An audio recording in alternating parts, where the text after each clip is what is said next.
ওমরের কোনো বডিগার্ড নাই, সিকিউরিটি গার্ড ওমরের নাই, কোনো অস্ত্র নাই। রোমের সর্দার, রোম সম্রাট কয় ওমরের এত সুনাম, এই ওমরের বডিগার্ড কয়জন খবর নাও।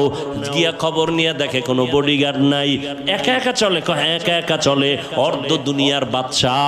কয় তারে মারার জন্য তো বড় সহজ। কয় হ্যাঁ সহজ, যাও দায়িত্ব দিয়া দিল তরবারি নিয়া, ওমরের মারতে পারবা কে? কয়েকজন রেডি। কয় গোপনে একা কোথায় তাকে মেরে ফেলবা?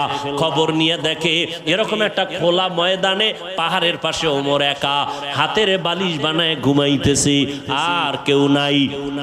দুশ্মন খবর পাইয়া রওয়ানা। এই সুযোগ হাতছাড়া করা যাবে না। আল্লাহ যদি হেফাজত করে দুনিয়ার সবাই এক হইয়াও তার ক্ষতি করতে পারে না। ওমর তো ঘুমে আছে, তরবারি নিয়ে দুশ্মন মাঠের কিনারায় গিয়া দেখে কেউ নাই, সহজে মেরে ফেলবো। মনে বড় খুশি,